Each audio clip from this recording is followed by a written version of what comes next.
En Para Todos Lados queremos hablar ahora del país más poblado del mundo, China. Con 1.400 millones de habitantes se le considera la fábrica del planeta, pero también pesa sobre ella la acusación de ser el origen accidental del foco de expansión del coronavirus, algo que todavía se está investigando. Para hablar de los desafíos a los que se enfrenta, tenemos con nosotros al profesor de la Universidad Pompeu Fabra, experto en historia y cultura moderna y contemporánea china, Manel Oller. ¿Qué tal? Les saludamos de nuevo en Para Todos Lados. Encantado. Bienvenido al programa. La primera pregunta es, ¿hasta qué punto ha afectado la pandemia a China como potencia mundial? Económicamente ha salido más bien reforzada, porque ha sido un país que enseguida fue de los primeros que, porque aplicó unas medidas muy drásticas, consiguió volver a una cierta, digamos, actividad expansiva y en este sentido económico, pues más bien le ha dado un protagonismo cuando otros países estaban en una situación muy débil. Reaccionó antes y se recuperó antes, pero ha perdido peso dentro de la economía mundial, ni que sea un poco. Es incierto, en cierta manera, en algunos aspectos sí, por ejemplo, sus planes sobre las nuevas rutas de la seda, de proyectarse como una nueva centralidad en las cadenas de transmisión económica han quedado afectados y eso pues tiene su repercusión, pero en otros aspectos sigue digamos, ganando peso. Sí, sí. En el terreno social, el régimen autoritario ha sabido controlar a su población más que nunca, profesor Oller. Sí, y no solo en el proceso de combate de la pandemia, donde puso en marcha una serie de resortes que otros lugares no han podido hacer, sino que aprovechando, digamos, este fortalecimiento del control social, pues por ejemplo ha resuelto de una manera expeditiva y dura los conflictos en Hong Kong, por ejemplo, y en otros lugares, pues, y en general ha aumentado el control social en todos los aspectos. Sí, sí. Esa capacidad tiene o supone pagar un precio muy alto para sus habitantes. De puertas adentro, sus condiciones han mejorado, es decir, ¿qué es lo que ocurre puertas adentro que Occidente, por ejemplo, o Estados Unidos desconocen sobre esa capacidad de respuesta? Bueno, la sociedad china, justamente una de las características es que se ha diversificado mucho, hay mucha polarización, entonces hay unas élites urbanas que en cierta manera pues, se ven beneficiadas de este desarrollo, pero también hay unas zonas geográficas y sociales pues, que viven con mucha dificultad la situación actual, incluso por ejemplo entre los jóvenes.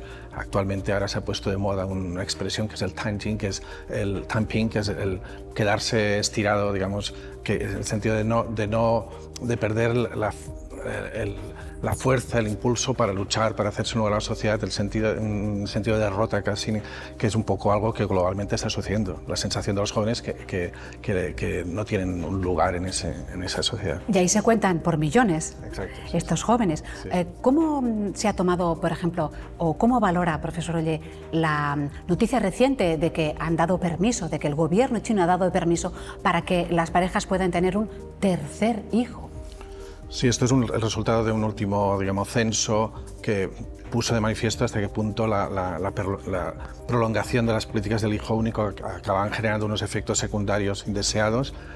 Ya hace unos años se relajó a 2 hijos, pero la realidad es que, como pasa en otros lugares del mundo, en las sociedades desarrolladas, la gente, especialmente los jóvenes de los ámbitos urbanos, no se pueden permitir el tener hijos o tener más de un hijo por las condiciones de vivienda, de educación, es decir, porque es todo muy caro y complicado.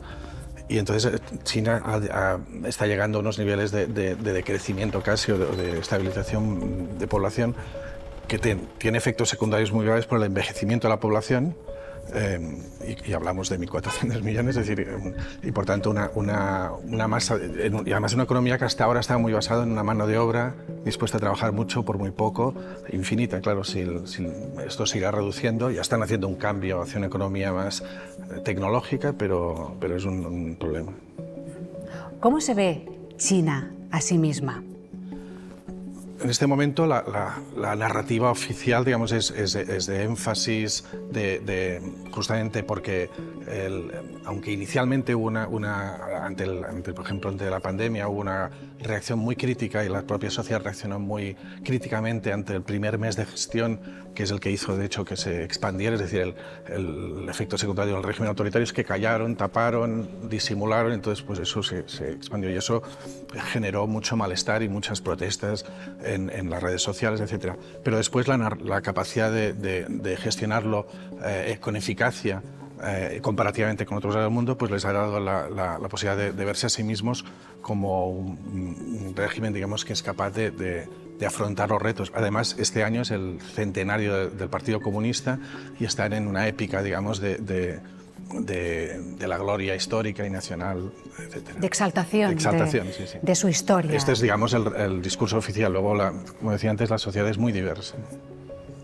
Respecto a Estados Unidos, el otro gigante potencial eterno, la otra potencia mundial eterna, ¿qué relación tienen ahora? Porque con Trump se inició una guerra comercial con la era Trump y ahora Joe Biden, el presidente norteamericano, parece que pone el dedo en la llaga con las investigaciones sobre el origen del laboratorio en Wuhan, ¿no? Sí, aunque se pensaba que podía haber un cambio, en realidad incluso Biden ha endurecido o ha convertido en más eficaces lo que antes eran soflamas un poco retóricas al estilo Trump y por ejemplo, ha tejido una alianza indo-pacífica donde países de todo el ámbito asiático están en una alianza para contener los intentos, digamos, de China de expandirse hacia los mares del sur o de una posible amenaza de invasión de Taiwán. Y por otro lado, tejiendo una alianza también con países europeos o otros más, digamos, de contención a una potencia emergente. En este sentido, el aislacionismo de Trump dejaba en papel mojado muchas de sus soflamas, pero Biden está tejiendo redes, digamos, de contención y que no solo al reabrir el tema de si el virus escapó del laboratorio o no, es un aspecto, pero en general también Europa mismo acaba recientemente de frenar los acuerdos comerciales con China, por tanto está consiguiendo sumar a Europa también en su estrategia. ¿Y qué relación tiene con España? Recientemente estuvieron hablando por teléfono el presidente Pedro Sánchez con el presidente de la República, Xi Jinping. En el contexto europeo, España es uno de los socios, digamos, más afines por intereses comerciales, etcétera, ya desde la época de la crisis en que China compró deuda pública, etcétera. Y en este contexto en que hay un endurecimiento de las relaciones, China está buscando fortalecer alianzas con países concretos que puedan cambiar la dinámica europea. Tiene algunos aliados muy fuertes como Hungría, pero también países como Italia o Portugal están, por ejemplo, implicados en las estrategias de las nuevas rutas de la seda y por tanto intenta un poco llevar a España también hacia este grupo de países europeos que son más pro-chinos, digamos, y lleva por aquí. Profesor Ollé, usted es traductor del chino, ha escrito libros como Made in China y también poeta. También hace haikus sobre la cultura china, sobre la historia china. ¿Qué es lo que todavía no hemos entendido y tenemos que entender de su visión del mundo, más allá de lo que nos llega de esa cultura? De entrada, que tiene un caudal inmenso de producciones, tanto históricas como contemporáneas, que nos pueden aportar mucho. Y yo diría, por ejemplo, para poner algo muy concreto, que su concepción de cómo funcionan las cosas como cambio constante y la capacidad, es decir, su cosmovisión es todo está cambiando constantemente, un poco estilo Heráclito, digamos así, pero hay una posibilidad de adaptarse a este cambio constante transformándolo. Y entonces yo creo que esta es una idea, porque nuestros abuelos empezaron a trabajar en un sitio y toda su vida estaban allí, y ahora estamos en un mundo donde todo es gaseoso más que líquido casi, y por tanto esta visión del mundo donde todo está cambiando es muy adaptada al presente, y darle respuesta desde la idea de no ser pasivo, decir, bueno, dejarse llevar por la corriente porque no hay otra, sino adaptarse a lo que hay pero transformándolo. Yo creo que eso es una aportación que podemos explorar. Incorporar para sobrevivir. Exacto. No, en los desafíos. Pues muchísimas gracias a Manel Oller, profesor de Historia y Cultura Moderna y Contemporánea chinas, por su visión sobre el gigante asiático. Muchas gracias.